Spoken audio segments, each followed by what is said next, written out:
Greetings all, greetings all. Welcome to the One Night Podcast. One night to one people, one night to one people. Share. Let me crack these mics.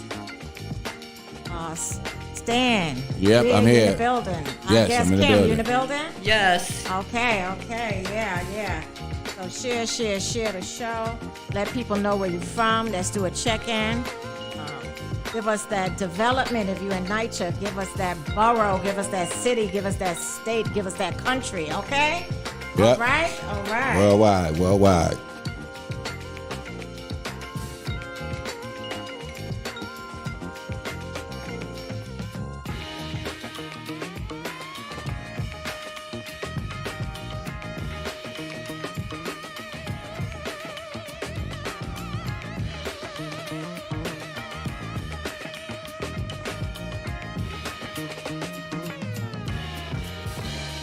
Sorry for us being a little tardy, but the subways and everything is a bit crazy today. So, but I had the guests with us today, so we made it happen. We made it happen. Yep.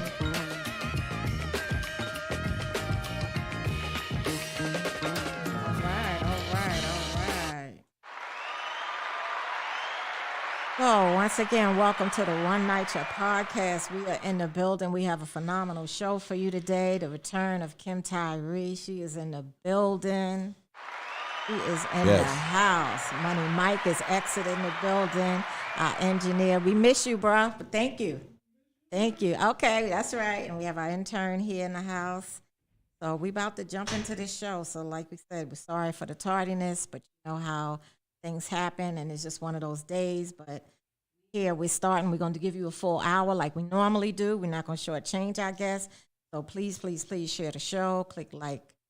Let people know about One Night. So as you all know, I'm Sandra I. Coleman. I'm one of the co-founders and co-hosts of the One Night Podcast. Also a co-founder of Holmes Isaacs Coalition, where we work with residents locally in Isaac and Holmes and on public housing and not. We really want to help people. So my week was busy and blessed. I don't know. I'm kind of scared of messing with this. Should have brought it down ahead of time.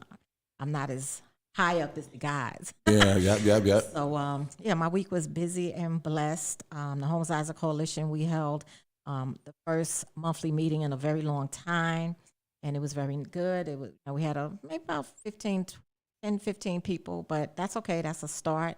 And it was a really good meeting. So we're going to be meeting once a month. We get that going. The first Wednesday of every month, with the exception of when Build a Block, that's NCOs come in and they talk about issues in public housing. They come out quarterly. So we won't meet on that Wednesday, but we'll either do that Monday or Tuesday, that first Monday or Tuesday of the month. So we're looking forward to that. We're looking to do some RAD and Preservation Trust teach-ins to really educate people about privatization that is not too familiar, because every time there's an erection in public housing, something's being built, the first thing people think is, oh, they done sold the buildings, or they done did this, or they done did that. Even under RAD, people think that NYCHA sold, and that's not the case. So we want to really educate and empower the residents. And I believe in educating and empowering people that they get so good that they can take over things that I do. Right. You know what I'm saying? Because leaders build leaders, right? Absolutely. All right.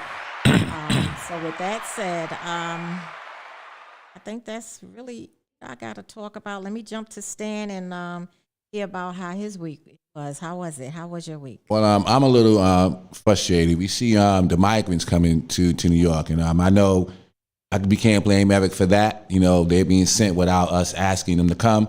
But what it does show is that our homeless system is not what it should be, and it hasn't been for quite some time. So it's being exposed now, because we haven't built any real affordable housing. We haven't built any permanent housing. We're not prepared, So as this crisis happens and we call for a state of emergency, we've been in one for quite some time anyway with the homeless issue, So I'm watching that and observing and want to see how all that's going to play out. But we need to do something different. We need to build real affordable housing for our people, so we won't be going through this homeless crisis that we're going through right now. So I'm definitely paying attention to that. And I'm having some frustrations in Ravenswood. I mentioned before, I'm a resident who I'm not going to mention her name because she's going to come on the show at some point. And she's supposed to be moved out. You know, and she was not moved out still yet. I mean, so it's amazing how incompetent the Ravenswood management office is. They have no clue. How is this resident going to move out and the management office does not know? Unaware of it, you know, unprepared for it. And it's a shame, you know, so I got to get back involved with it again with this resident and call, I believe, on Tuesday to find out where we are, you know, while she still lives with lead in her apartment, hasn't been taken care of. You know, this has been dragging on now we in the third or fourth week, you know, since this whole thing began, you know, so this is just an example, just one example of what residents go through. If she's going through it, there's hundreds of others going through the exact same thing. And it's infuriating, you know, to have so many moving parts you got to call to get one thing done. And this part don't know what that part's doing.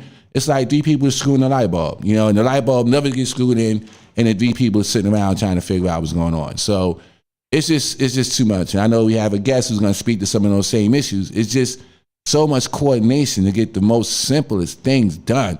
And it's infuriating. So I just want to say again to all NYCHA residents who are going through it, keep your head up. You know, I see what you go through. I know Sandrea sees it. Other activists see it. And it's just a lot, you know, but don't give up the fight. You know, we are on the board of Just Fix. So anybody watching this show today, if you have a complaint or an issue, feel free to reach out to us. We can submit a letter of complaint for you, you know, to make sure those issues get addressed. Do not suffer in silence, you know, so please reach out to us and let us help you if you have any issues with repairs in your apartment. Okay. So I just want to touch on something you said, so we can have our viewers have clarity. But hey, Esther, I see you in the building. Esther from Towers. Good to see you in the building. We are a sanctuary city. Right. You know that. So I just want to make sure you're not, because it's okay for people to come here. Right. No, I'm not. I'm not. No. I'm not. Right. Yeah, I'm not saying Eric. Right. I'm not mad at him for that. Right. No, not at but all. I just want to make that Right. clear, because the way it sounded, somebody may pick it up in a way that you are against. You know what I mean? That's not No, what you're absolutely saying. not. So I mean, I think it's a shame that these the migrants are being treated this way, like a political football instead of being people. You know, being shipped around to make a political point with these Republicans. So that's horrible that they're going through that. And I just want you to clean it, and for New York, we should be open. We are a sanctuary right, city, absolutely. right. But we got to fix our homeless system, you know, because if it wasn't like it is, we'd probably be able to better handle this problem or this issue. You know, but the fact that we have a broken system, right? We have a crisis already, and now we have another crisis, right? But we are welcome. We right, are welcome. absolutely, people, you know, absolutely. There's a whole, and shout out to all the entities that are, you know, doing things, collecting food and clothes, sure. and toiletries, and you know, and even meeting them when they come right. over. You know, from some of our elected officials are doing it, and people right. making them, you know, giving them, showing them that they're welcome here, because that's one thing, you know, we want to do, and that's also biblical. Welcome to strangers. Absolutely, so absolutely. Just wanted to make sure on that. No, absolutely, yeah, no. Because I didn't want nobody to, you know, hear anything different. Because I know that's not your heart. No, that's definitely not. You know what I'm saying? Because we do have some people that are upset, but you know, for the mayor to declare a state of emergency, and we know with state of emergencies went through NYCHA in 2018, and nothing gets done. Right. So I mean, to me, it's just you saying something. Right. You know what I'm saying? Because you have a lot of vacant apartments, right? Okay, throughout New York City, and nice, really nice buildings at that, and NYCHA's holding apartments. Absolutely, you know, vacant apartments. So you know, there are people. We do have a homeless crisis. Yes, we have some migrants coming in. You know, some people call them refugees. You know, it's all long as it's a good word. You know what I'm saying? Right. Call them something good. You know, they are human beings. Absolutely, we want to be able to house them. You know, and hopefully some of the churches are opening their doors, you know, because those pews can become beds. Right. You know, so that's another thing. So, you know, it's doable. A lot of churches have halls, you know, like a church hall where sure. they do things. You know, you can house people down there. You know what I'm saying? So, you know, we can get this done. But all of those vacant apartments really should be released. Right. You know what I'm saying? Because people are living in shelters for many months, sometimes years.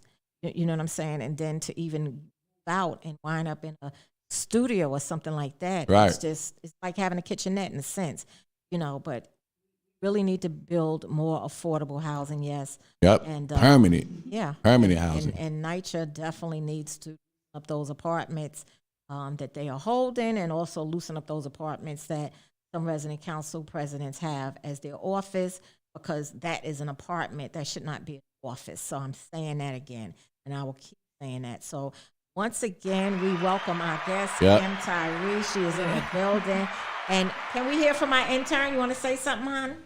Say something, hello or something?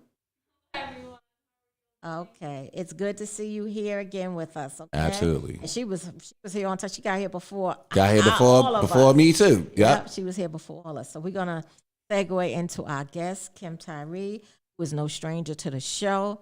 That's why it is the Return of Kim Tyre. Right. She has also, she's always, one of our viewers, and even if we're running late, like, is there a show? She be DMing us or texting us. Is there a show today? Like, she's really a dedicated viewer. I don't want to call her a fan. We don't look at you all as fans. We look at you all as family. Right. Right. Absolutely. So, Absolutely. Kim, please reintroduce yourself to the people and tell us a little bit about yourself before we start interviewing you. Hello, everyone. My name is Kimberly Tyre. I'm glad to be here again with you all. Well, I am a single mom of 4. I'm also an educational warrior, housing warrior. I'm also a graduate student, amongst many other things. Yes. Okay. So, what development are you from, and can you tell us some of the issues in your development? All right. I'm from the Jefferson Development in East Harlem, Spanish Harlem, and the issue that I have been facing with the last week has been the toilet issue, a recurring toilet issue in my apartment.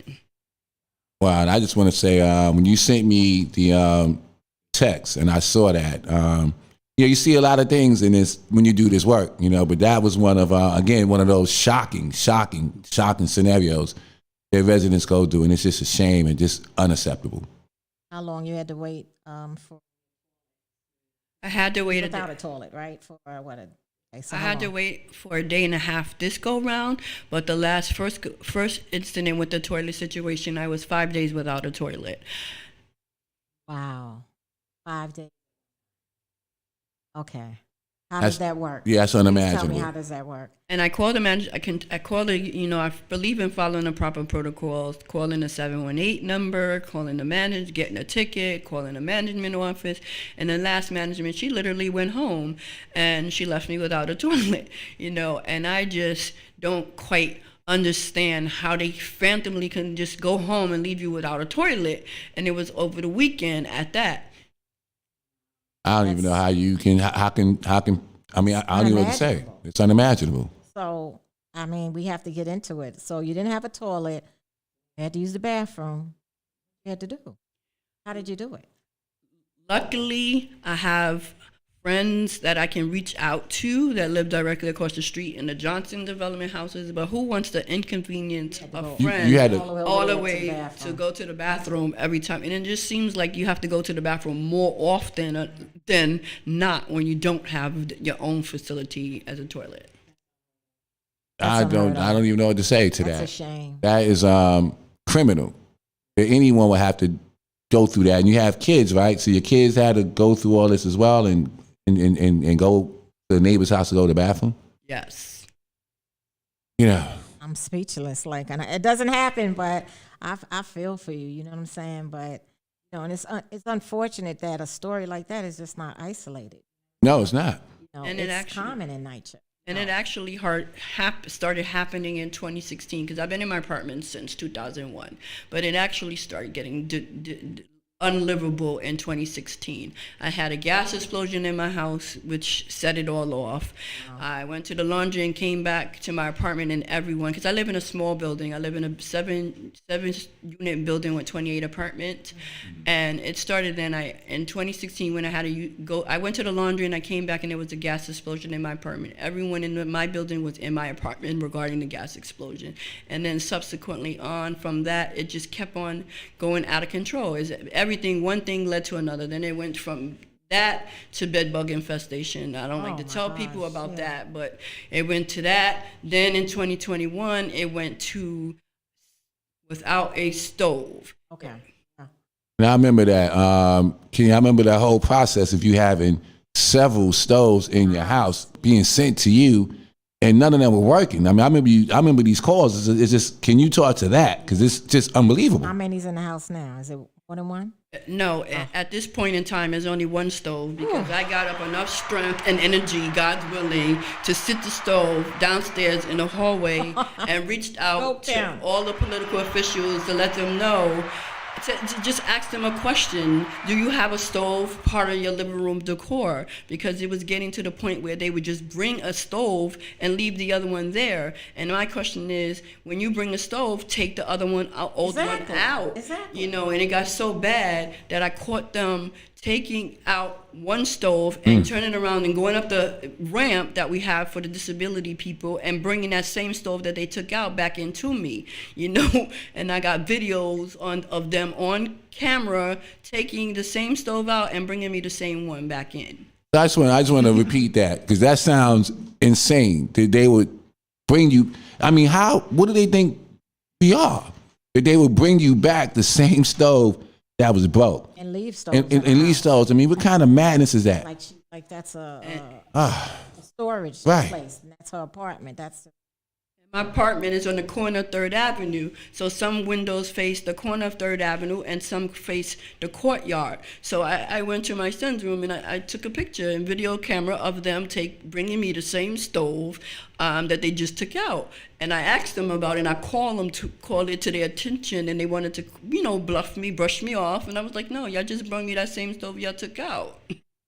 Wow. You know. I mean, people should be going to jail, losing their jobs. I mean, that's just, I don't even know what to say to that. That's just unbelievable. I'm sorry that you're going through this, but I'm just glad that, you know, you are an ally, you an activist, organizer, you fight for the rights of not just yourself, but neighbors, you know, the colleagues in the struggle, like we all in the struggle Right. together, like we've marched together, we've been at press conference together, have been in meetings together. So Kim is definitely down for the cause. Well, I want to segue, going to rest in NYCHA, but I want to segue into education. I can't put the clip up today, but I did show it on social media. The clip of literally begging there to put back the funding, you know, that he budget cuts. So can you talk about that? Can you talk about your experience? So you have met the Mayor Adams, you met him. You also mentioned that he grabbed your hand and told you to pray. Like, tell us all of this and what do you think about him, like from education, because he is an education advocate and a housing advocate. So please tell us about that and that experience. That footage, you got over 1,000 views on IG. So you getting there, Kim. I don't know what it is today. I'm gonna look, but tell us about it. I'm part of an organization called AQE. They call Alliance for Quality Education. And I've been affiliated with that organization since about 2010-ish. And what they do is they advocate for school funding, all things related to education and education and funding. And from there, I went to the CEC. That's the Community Education Council for District 4, which is my district, El Barrio, Spanish Harlem. So what I did there was we was on the committee to talk about education reform and how we would like to see education for our community and so forth and so on. From there, I would always, in the group meetings, I would always talk about the budget. My topic was always concerned with the budget, and things all look nice, but if we don't have the budget to do it, it's very difficult and nearly impossible. So that's where it started. Then some kind of way, the People's Plan of New York City was doing the campaign, and they literally, all the comrades in education they said, we're gonna get Kim, because Kim is not afraid to ask the questions that need to be asked.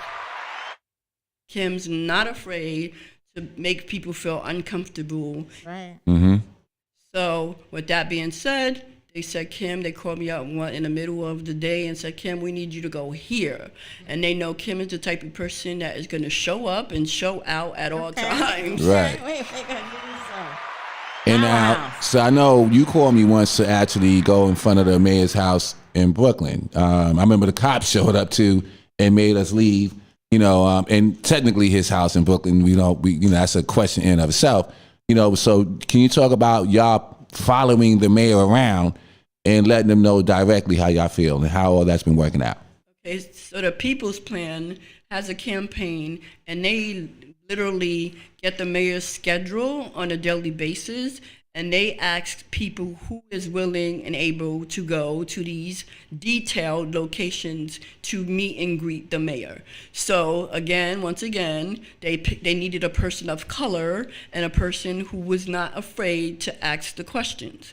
So with that being said, they picked me. So that's what I did. I spent all summer long, 2022, detailing the mayor. Literally everywhere he went, I would be there.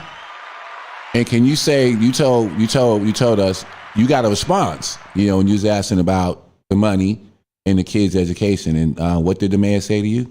At first, he appears, when I got to really meet him up close, live and close, he's very arrogant. He needs to humble himself because he is the leader. Say that again. He is very arrogant, and he needs to humble himself because he's there for the people, Right. the people of the city of New York. He's not there for all the swagger or the photo ops. He's there to service the people. So getting back to when I met him, the first encounter, I reached out my hand and I said, "Won't you pray with me?" Because I know his thing is he likes to pray and he uses Jesus, and in my opinion, he uses it in the wrong context.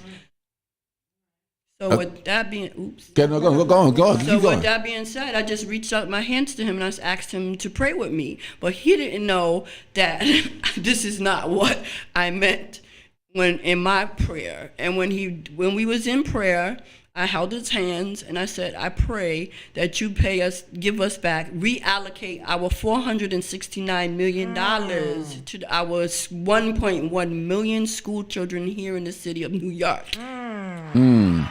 Powerful. And what then? So after this, did he have a response? Or was he shocked? I mean, what happened? He was really shocked and he looked dumbfounded, to be honest. He looked real dumbfounded because that's not what he was expecting from me. Wow. In general, he wasn't expecting that. I caught him totally off guard. And you now the footage, I've seen that picture with y'all. I mean, you sent me that. And the one when you met him and you were asking about the funding and his comment, what did he say back to you when he was going to his car? Asking for the funding. Remember what he said? We met him at opportunity was we met him at the Schomburg Library on 131st Street and Lenox Avenue. He was going to do some kind of something within the Schomburg Library, and I'm glad I had the opportunity prior to that to meet the granddaughter or great-granddaughter of Arturo Schomburg. And she was very disappointed and felt that her grandfather was disrespected by the mayor going into the Schomburg to talk about things that didn't have anything, and yet and still he was cutting education, but he was going into her great-grandfather's library. So after the encounter with him, she went into the library and she said that she did not want him. He was not welcomed in her grandfather's library anymore because that's not what her grandfather intended when he initiated setup of the library. Wow, that's pretty powerful. That's powerful.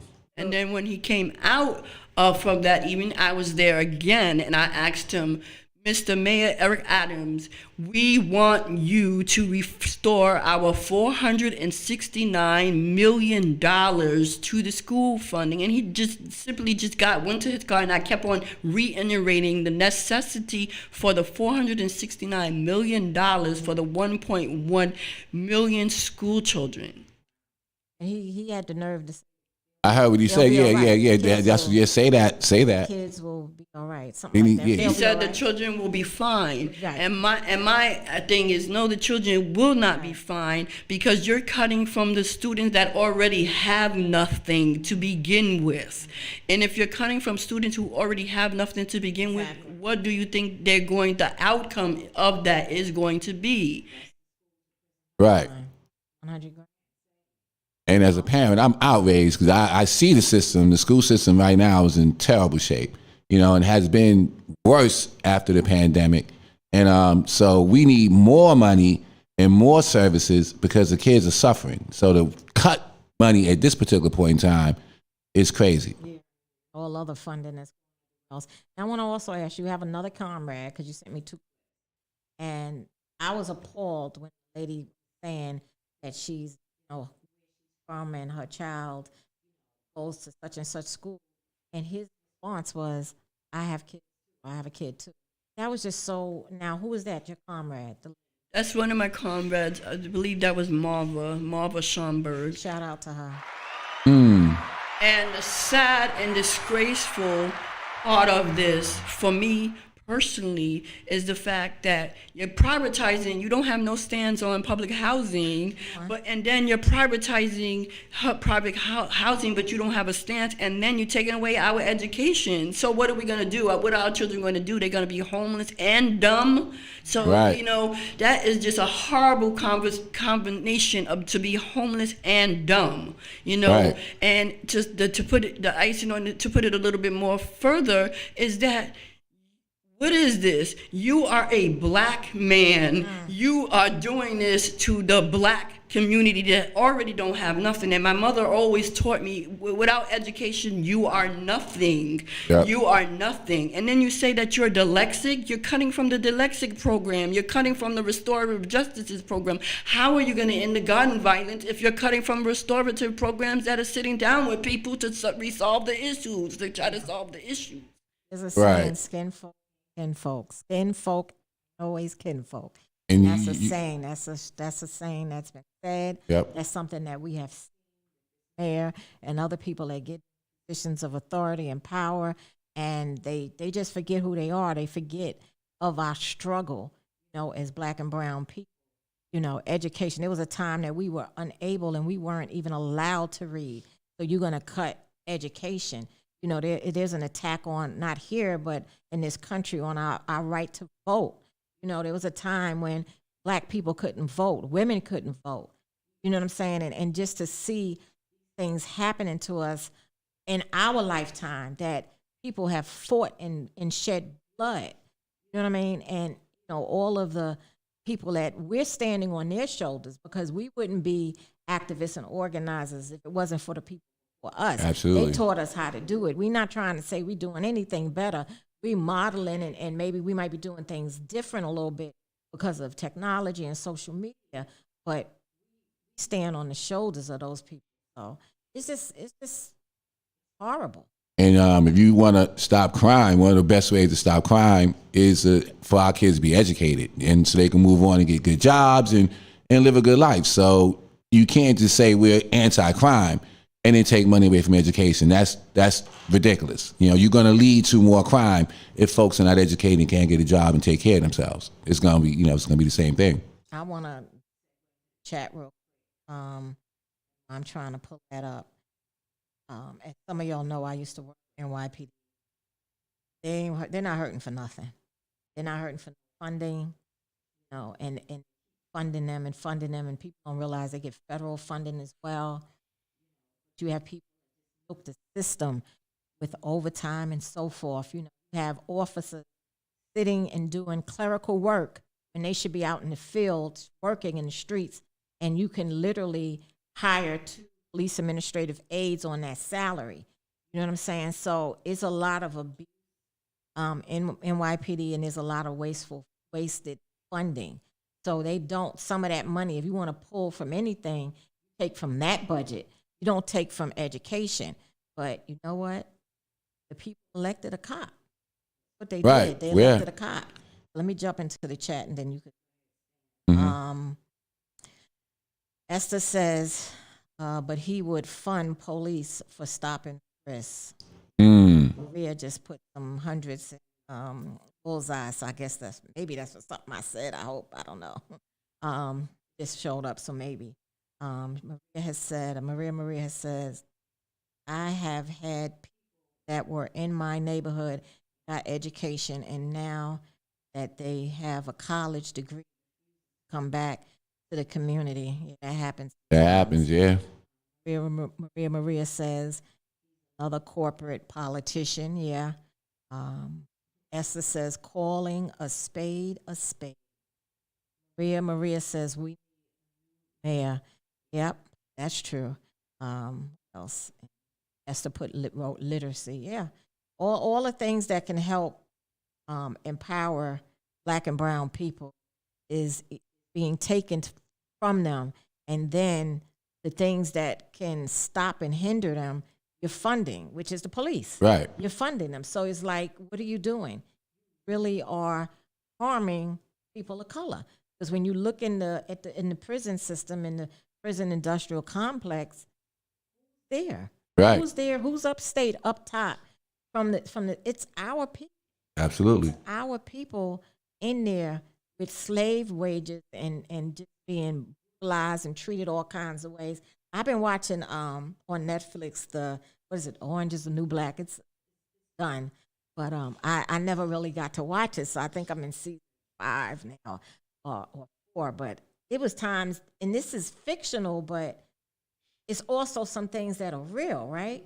And it's times I'm watching that and I'm literally in tears. Right. It's some of the things, like they're doing and rape and all that crazy Sure. stuff, abusing as if they nobody and they're human beings. Right. Go ahead, Stan. And I would just say, follow the money. When you are an elected official and you're taking money from real estate developers and such, then your priorities are going to be that. And that's why the priorities are not for affordable housing.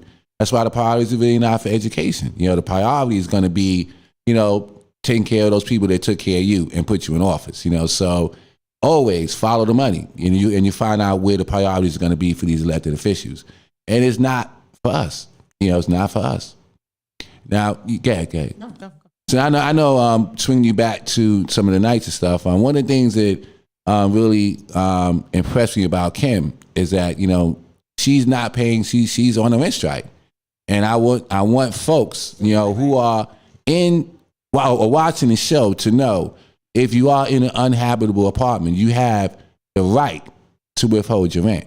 As long as you have that rent in escrow, then you are within your rights. So, Kim, can you talk a little bit about your decision to do that, and what kind of message would you want to give to other NYCHA residents, who may be afraid to do that, to follow your example? First, I would tell you to do it responsibly. Hold on.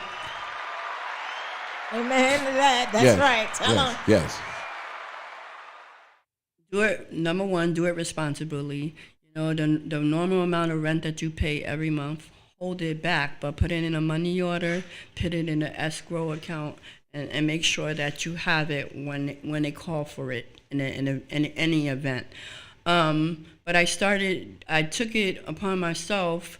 I wouldn't normally do such thing of that, but I took it upon myself to just go out on in faith and do it, and let my apartment speak for itself when they came to ask. And I did it, and it's been so long now, I don't even remember since the last time I actually paid the rent, but I have all of it for them when they come asking for it. And I guess for those who, I know I spoke to a lot of residents, and sometimes there's fear, to do something like that. You might be retaliated or kicked out or what have you. But you've been doing this for a while, and you're still in your apartment. So can you speak to not being afraid to step up? I know it's a scary thing to do, to literally stop paying your rent, but you need to. I feel that it's 500,000 of us. So when I did it, it was only just me taking a stance, and they could have just literally put me and myself and my family on the curb. But with that being said, I said, I'm going to go and do this because this, I'm finding out now that this is a capitalistic society, and everything is profits over people. So I said to myself, Kim, they can put you out in the street, but this is something that you're going to do. You're going to take a stance and you're going to set precedents for those that come after you. But NYCHA residents, you have the power. I believe we have the power. If enough of us, out of the 500,000 of us, if we stopped, I really, really believe that we would get changes and we would shut it down. We can shut it down if we stop paying and hold our rent. And it's within our right. As I'm speaking to the attorneys and everything, it's within our right to do it because we don't have repairs. And I'm not a lawyer, but it's a contractual agreement between the management office and you. They supposed to give you services and go up on your rent. And rent is just be going up as time goes along. So it's a contracted agreement between you and your management office. So it's within your right to do so. And we should not be afraid because they're not afraid of us. So why should we be afraid of them? And I think that's what the thing is. We are scared of them, but they're not scared of us. And I'm here to tell you not to be afraid of NYCHA, okay? Because NYCHA is just an entity. We are the people, and the people can shut it down. We can shut it down. Go Cam. And we need to take some lessons from the educational people, because when it comes to your child's education, you'll go by any means necessary, and that's what we have done with education. We have gotten front and center up in the mayor's face, in his mansion, in his home, everywhere he went. We were detailed, and we followed and literally detailed him, and we got him to respond. We made him feel uncomfortable, because I'm tired of being uncomfortable, and I know that 500,000 of us residents are tired of being uncomfortable. Preach, Cam, preach. Where's the collection plate? She preaching today. And can you imagine if we did that? Yeah. I want to piggyback on, what you said, and the key thing she said is do it responsible. Do it responsible. So that's very important. So we were organizing in 2019, and the option was rent strike, residents of Isaac and Holmes, rent strike, or HP action.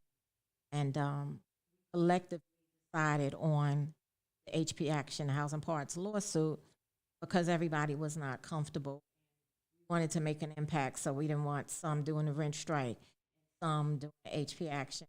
So we just collectively, and we got to respect that, because we did that collectively. But, so that's another option. I just want to tell people, you don't want to rent strike, take housing to court, take NYCHA to court. You don't need an attorney. Go there.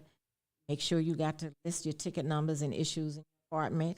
Go with your pictures. They're probably not going to take it unless you got copies to add it into your case. But you don't need a lawyer to file that lawsuit. And that's what we need, more people suing NYCHA for repairs, because it is a contract when you're paying rent, paying for services, not just paying to be in that apartment. You're paying for hot and cold water. You're paying for, habitable conditions. You're paying for lights to be on, not to be off, and not to be cold in the winter. Like, residents in Holmes Towers, we had like a day, but the residents in Holmes Towers, and there's a particular side of the building, it's not the whole building, they were without heat for several days. And I did visitation, and the apartments were cold. I'm visiting, and it's freezing in there. Yeah. And they got to sleep through that. Yeah. And this is what forces people to space heaters, use their oven for heat. And you can't blame them, because you're cold.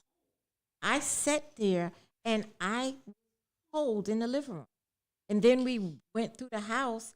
The bedrooms were colder. I've seen that where too. They got to sleep at. And these are seniors that need, older people. I'm up there in age. I'm not a senior yet. I don't know. They consider my age. I'm 55.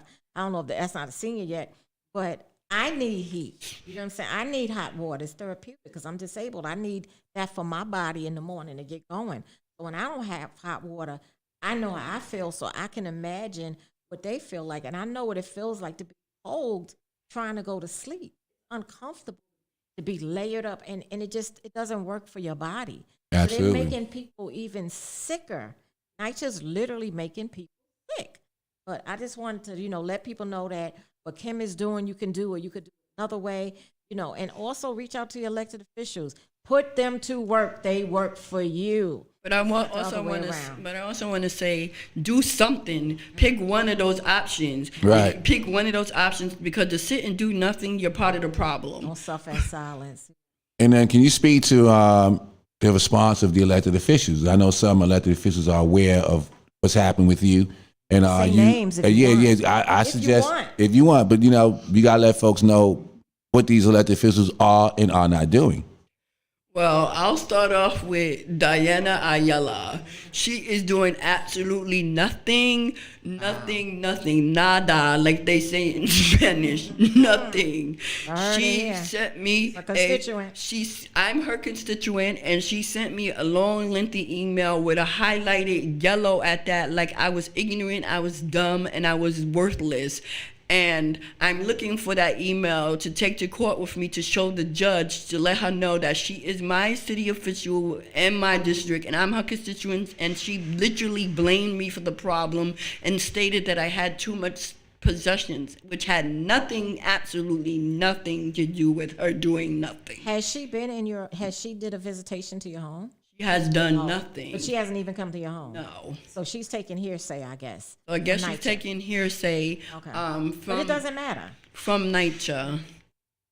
Please, So if they you can blame get- you. If you can get that letter, please send me a copy. Oh, I Send us a sure copy. will, because it's Because, highlighted yellow.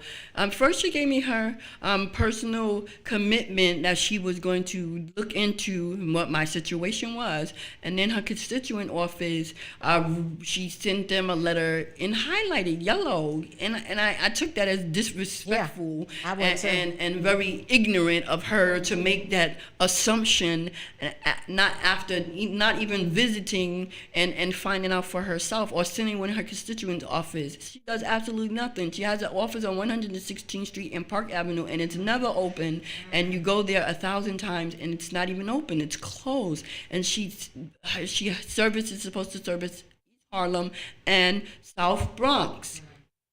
Yeah. One of the things we need too from our elected officials, especially us that live in NYCHA, or if you live in a Mitchell-Lama and you have issues with repairs, even private housing, wherever you live at, and you have issues with your apartment and you're paying your rent, our elected officials need to work on our behalf to get us rent abatement.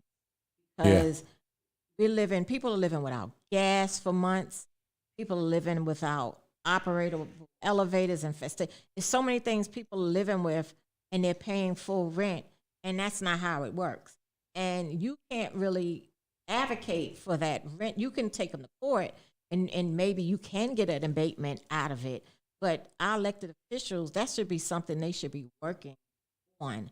Like Astoria houses. Yeah, they had no gas months.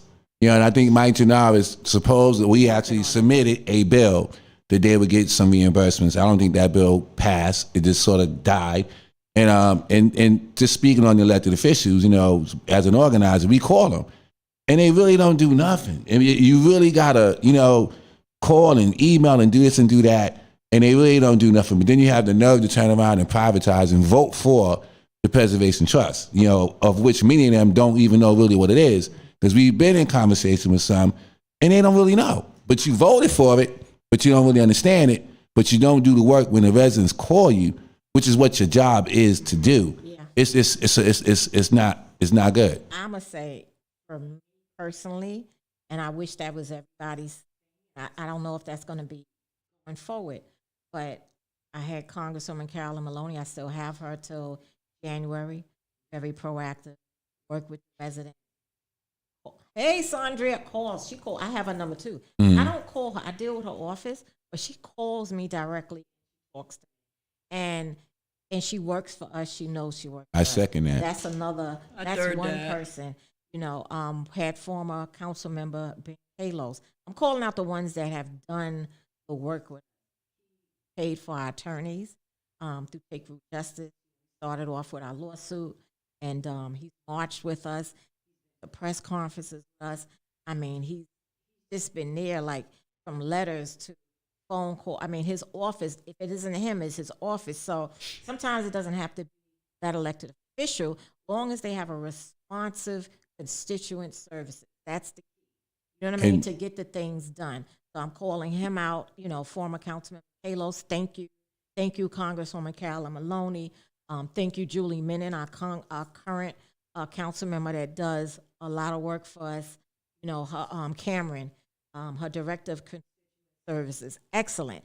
And you know what? A lot of elected officials need to look if they're not doing that type of work. But that's the only ones I'm calling out because those are the ones that were there, and I know that were there for us. And I'll say Rebecca Seawright has showed up also. Assemblywoman was not our direct Assemblywoman. She's been at our presses and stuff like that too.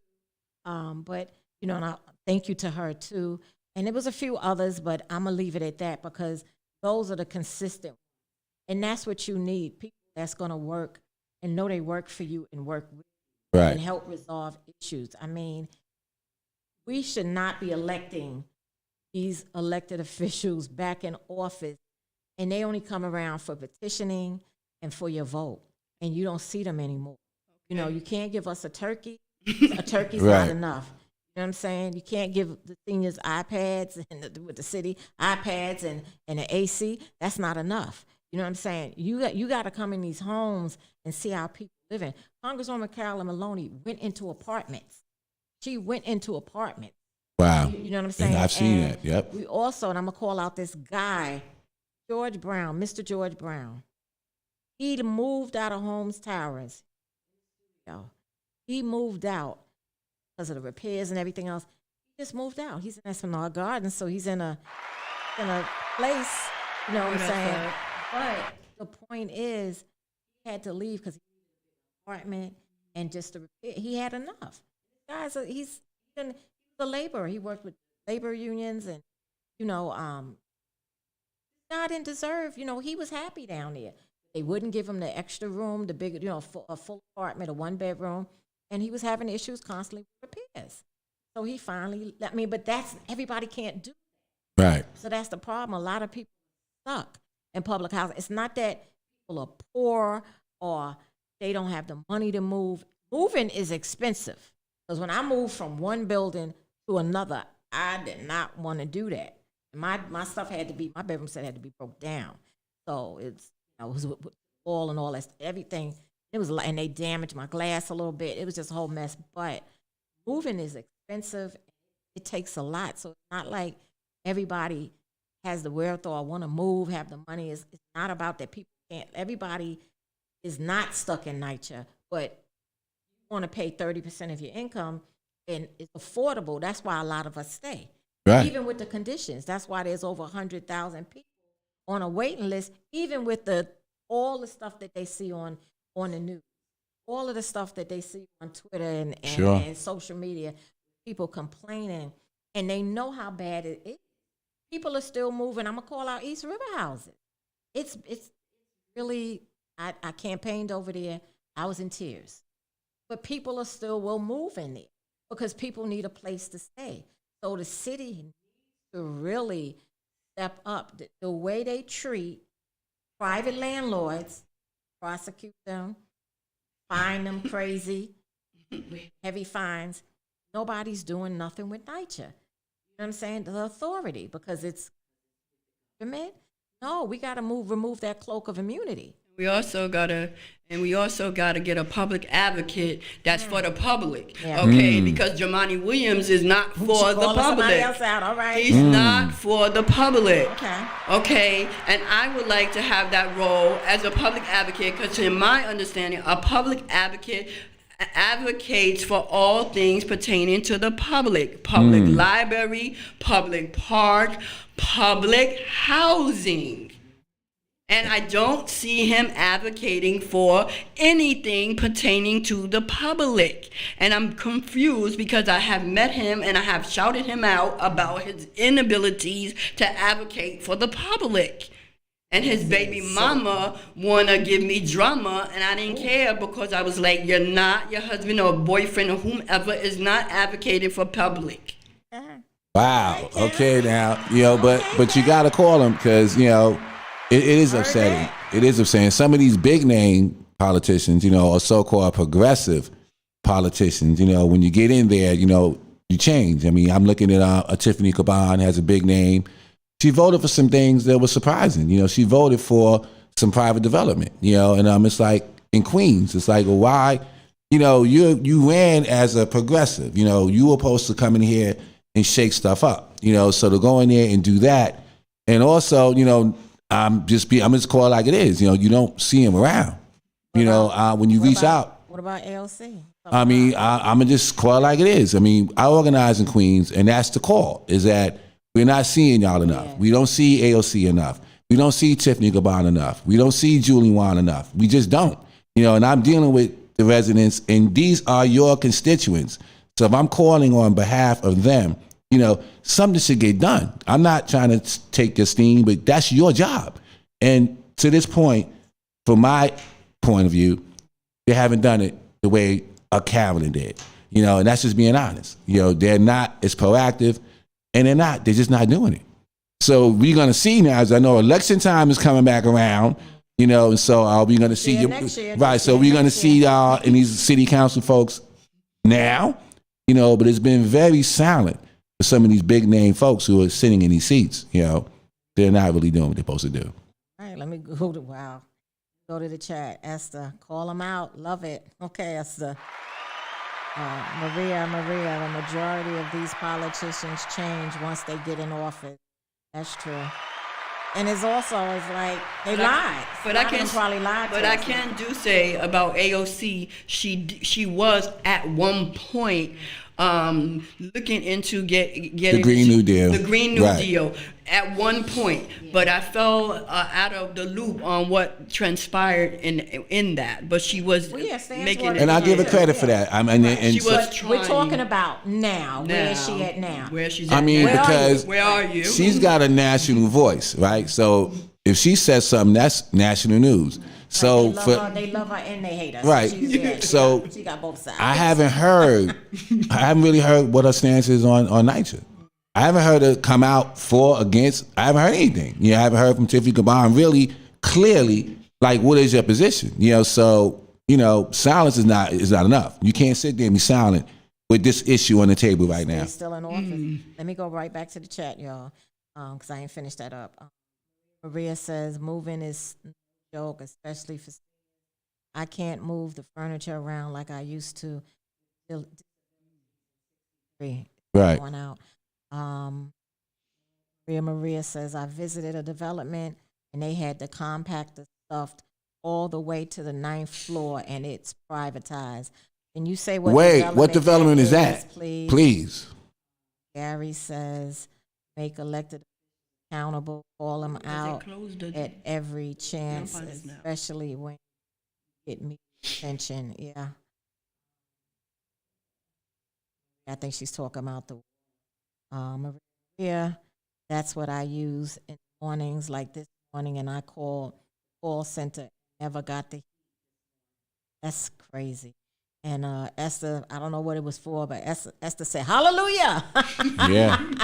Yeah, but that's, this is what this is. This show is, we bring people on, especially, rather it's NYCHA or whatever it is, bring people on to give them a full vote. Mainstream media put the cameras in your face and, follow you around, go to your house, take some footage, and then they B-roll and they slice it up and they might be for 20 minutes and aired. It might be a minute, if that, or 90 seconds, and to me, it's just not enough.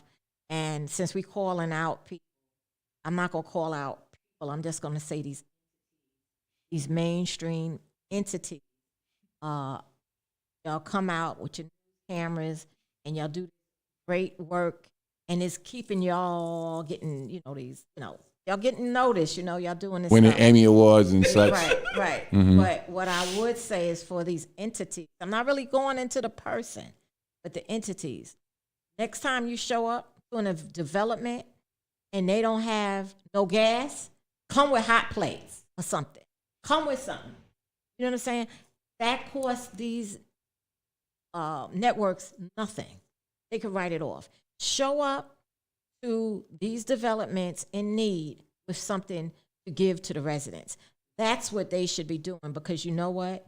Like Stan said, you get Emmys or that, that person or the people, they're getting recognized, they're getting famous, the network is spinning, and people are, and they're learning, and that's good. You're getting it out, and you're calling, all the stuff you do is good, but you're exploiting the people also. You understand? For money, profit in that. Because if you're not coming with nothing for them, we have our own media, not just one night. We have our phones. Right. You know what I'm saying? We have our phones, and it's people that do mutual aid that gives out Sure. heaters and different things. These are regular people, and they don't have the billions and millions like the entity. Like I said, I'm calling out the networks that's getting money off, getting famous and all of this off the people, off the pain of the people. You got to do right. You can't show up with people that haven't had gas, and you showing up around Thanksgiving. It looks really good, and it's a good story. You sensationalize it, but you have no hot plate. You have no food for them. No, that gotta stop. Yeah, no. That gotta stop. Well, then Kim brought out the call outs. We got Kim Tyre here. She's bringing us all I ain't out. gonna call out people. I'm calling out the networks. Right. No, that's right. Everybody know the networks. I ain't gotta call out Right, nobody. no, because that's right. It's not personal. I have relationships with people that are in And mainstream media. I'm not calling them, but they're bosses, they're producers. The network has the money. So I'm putting this in the atmosphere. So maybe the next time somebody don't have no gas, y'all showing up with a truck. We got hot plates for everybody. Do an Oprah, okay? Because then you look good because you're doing really good work. That's all I want to say. Okay. Make sure the hot plates work. Yeah. Well, they ain't nice. I'm sure they'll work. Or the heaters. Come on. Blankets. It's so much people. No, it's just too much. That's coming around. Well, yeah, we're about to get cold. Yeah. We're about to go into it now. And the same buildings that didn't have no heat last year are not gonna have heat again. We're gonna go do the same thing that we go do every winter, and it's just I dread it. I dread it when it starts getting cold. The phone calls are gonna come. We were with the compliance unit on Friday. Because the Homesizer Coalition, we meet with the compliance unit. I believe that's with him every other week. And we eventually scale down to once a month, and that's part of the court case. We're talking about the board, stuff like that. But NYCHA is just not proactive. I really don't know who's running what. I know there's names. I know these people are figures. But, where's your common sense, honestly? When winter's coming. It's not about Groundhog Day and all that stuff. When the winter's coming. And if there's issues with boilers, especially if you had an issue last year, you're supposed to be working on that. Working on that. April, February. Yeah. Right, but I'm saying you need to be working on that. Yes. You can't be working on our boilers in the midst of the winter. Right. It's just stupid. Right. Just like the elevators. If they supposed to be replaced every 20 years, 25, might be 25, 30 for developments, okay, then you need to be rehabbing and replacing those elevators ahead of time before they break. Life with everything, right? To Sandra's point about the elevator, I had a horrible experience the other day with this lady. She's 72 years old, walking up the flight of stairs. We only have one elevator, unacceptable. And I got on the phone immediately, and I called, later for calling the call center. I said, escalate this ticket up to the mayor's office now, because he's saying he's getting things done. So get stuff done. Get stuff done. Because you say you're getting stuff done in front of your podium, get it done. Because she's 72 years old, walking up 5 flights of stairs. And I believe that's how my other tenant resident died. In our building, one elevator. And then the sad part is she's walking up the stairs and there's no lights. I thought it was only on my floor because I'm on the second floor. Little bit hoe having a conversation with her because I took it upon myself to be the building captain of 210 East 115th Street because there's nothing in there but seniors. And I love my seniors and I love people in my building. So I took it upon myself to call 311 and escalate the ticket, because calling the management office, forget it. It's just a full-time job that you're getting nowhere with. So I don't do it anymore. I call above and beyond people, because that the management office Sure. is useless. Sure. Fortunate. Sure. Thank you for that work you and telling people building and everything. Our elected officials, NYCHA, everybody needs to do better, and we really need to like managers.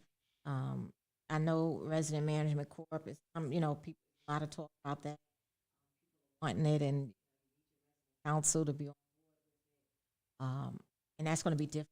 Some developments because it's not going to be on board with it, but even if we got to get rid of our managers, like on the phone with the not federal monitor, what else? Help me. Compliance. Right. Mm-hmm. I'm trying to give it to me, y'all. We brought up the manager and how she talks to people. She's, just condescending. And, one time I had a conversation with her, and the way she was about, putting the flyers up or wanting to use the courtyard to feed, and just the way she was talking to me, I said, you know what? Her name is Ada George. She's the property manager for Towers and Isaac Houses. So she has 2 developments, 5 buildings. What I said to her was, you know what? You are good. You are a good overseer. Because that's the way it felt, the way and she's darker than me. I don't know where she's from. She has an accent. Darker than me. And she don't see me. She don't see us. And so he said that he's been getting positive things about her. But see, I don't know who he's talking to, but a petition could resolve that, because there's so many people that have complaint about this woman. Okay. And it's just absurd. Some people say they ate her. I don't use that word. They say they ate her. So I know what that means. It ends with it. I don't like to use that word. But that's how bad that she is with people. And I'm like, we need to get rid of some of them. They need to be replaced. And that shows the power in the people. So do your petitions, get together with your residents and file a petition. And they can look into it too. Compliance unit, they don't, if you flag them, a manager, they can, get some things done or help escalate things. I just wanted to share that, because how's your manager? Our manager, the assistant manager, is Indian, and he doesn't know very much English, and he has a very unprofessional tendencies to hang up on residents when they call to have a conversation with him. And I recently had to have a conversation with him because I had a big rat in my apartment, and I had to call him to ask him, I asked him 3 questions. 1, do you have a rat running in your apartment? And secondly, said no. And I said, so should I have a rat running in my apartment? And he said no. So I said, so how are we going to resolve this rat situation? And he hung up the phone on me, and I thought that was very unprofessional. And I called him back and I said, Mr. So-and-so, Mordan, I believe his name is. I said, can I have the spelling of your name and all of that? And from him to the bottom to the clerk, they're all rude and disrespectful. Ms. Green, Ms. Johnson, Ms. Parker, they're all disrespectful. And I want to say that everybody that works in those offices has an email. So if you get their first name and they're supposed to give you their name, you work for the public, so you can't deny me your name. So if you put a dot .gov, you have the email. And I think we all need to be doing that, because in Ravenswood they told this resident that lead is not an emergency. And so she's like, I have lead confirmed in my apartment, and I'm in the office, and they said to me, well, we can't talk to you, which is against the law, I believe. You can't tell a resident that she can't have an advocate. That's like telling a resident you can't have a lawyer. You can have anybody you want. So that seems to me to be just actually infringing on her rights to say, well, no, this person can't hear what I'm saying to you. But that kind of stuff is ridiculous. Folks should be getting fired. How are you going to tell somebody that has a 1 or 2 year old baby in a house that lead is not an emergency? And this person still has not been relocated, and it just goes on and on. There has to be something done with these management offices. It's just, It's insane. And I just want to correct a little bit. Dan said first name dot last name. Right, exactly. First 'Cause I name don't dot want y'all- last. yeah, Right. Stan is on it, but I just want to give him that add that dot first and last name. Absolutely. Law and to you, they work for you, not the other way around. I believe the assistant superintendent Isaac and Holmes told a resident his name. A resident. He said J. Jr. He gave his initials. She know who he is now. Right. But I could even. But yeah, that's like, why would you give? Name is Juan Rivera. Why would you tell somebody Jr.? So I could. It's Coleman, right?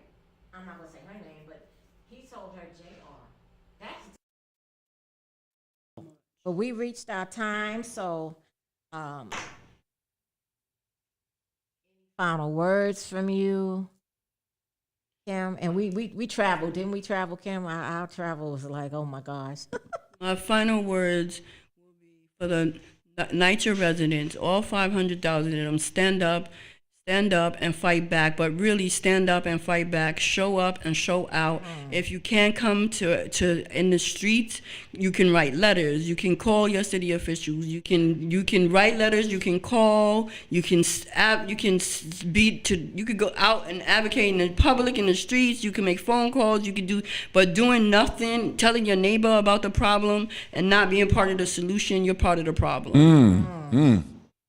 Wow. I don't know. That's a mic drop there. I don't know what I can say after that. But wow. Gotta say something. Well, I'll just say Kim has been an inspiration. As many NYCHA residents who fight, I just gotta take my hat off because it's so.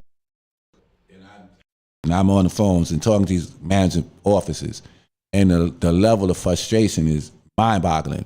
So to be able to do that and then still advocate and then still fight and then take on other causes like education on top of the NYCHA fight is amazing. So I want to commend you for your community organizing work, and others got to step up too. If we had 400,000 Kim Tyre's and Sandra Coleman's and all the other leaders that are out there, then this thing will be different. And Stan Morris. Yeah, and even for those who don't live right, even for those who don't live in NYCHA, right? For those who don't live, right? I mean, all those alumni, people.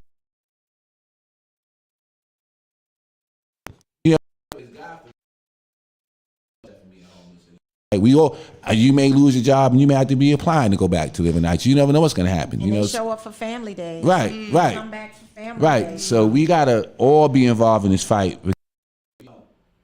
Lose, but it's a real tough fight that we're fighting against a criminal entity with criminal, in my mind, election officials who are down with the program. So we got a lot to fight against, and we need to keep this fight going. I'm gonna give you some too, Stan. I'm gonna give you some. So once again, thank you so much, Kim, for coming back to the show. We rode out last time together. We rode out this time together, but we had some issues. The R train was not stopping at the stop. We rode down, and Kim got put us on a train that was taking us to the Bronx. We didn't get there though. It was going the wrong way. She said, "Go to 34." I said, "Okay, I'm following Kim." And then I said, "No, we going back. We're gonna get that E, go that E all the way to what's that, Roosevelt, and Right. Heights, and then the R. Once we got down the stairs, the R came like that, and then we made it here. Absolutely. So thank you for journeying with me, and Dan for being patient, and our intern, although everybody wasn't on time today. But I'm just gonna say that, right? Everybody wasn't on time. So we got to do better, but at least it wasn't a bad wait. But Right. we made it, want to try to be more consistent and here when we can. But, we do have to take off some days too, Sundays and things from holidays too. Some things come up, right? Sure. So next week we'll have New York State Assembly Democrat nominee, Alex Morris, for the 73rd District, Assembly Okay. District. So he's going to come on. So this would be probably our first having somebody running for assembly coming on, which is good, and should be a good show. Absolutely. So get your questions ready for Oh, Stan. take any real estate money. Our viewership. Get your questions ready. I believe I gotta see lines, but I know the 73rd. I don't think he has any night show, but that's okay because he's old. He's Absolutely. just stuff like that, and he knows the work that we do, stuff like that. And I know him. I know his mom. I mean, his mother and I serve on community. Okay. So yeah, so it's cool. But yeah, so we are happy. We're thankful for y'all journeying with us. We were a little late, little late today, but we here. We made it, and thank you all for the participation in the chat. Appreciate you all. Share the show if you haven't. One Night Your One People, and click like and subscribe to our YouTube channel, which is one ONE Night TV at gmail.com. Excuse me, One Night Your TV and our email is onenightyourtv at gmail.com. So it's the same thing. So One Night Your TV is on YouTube. Click like and subscribe. Want to email us, and also the Homesizers Coalition is having an entrepreneurship and empowerment expo. Kim is going to have a table. One night she'll have a table. Stan will be there. If you have a business, something you want to showcase, I can get you in and get you a table for that. And also, anybody in the city that does the paparazzi jury, I'm going to allow one person to come and do the business there. So if you do paparazzi, that $5 jury, come through, hit me up, DM me. I got a friend. Okay, please put me in touch Well, with there your you friend. go. Whoever gets in touch with me first, they can have a table and you can make your money that day. Because that $5 jury, people love it. So One Night Your One People. One night, you one people. One Night Your One People.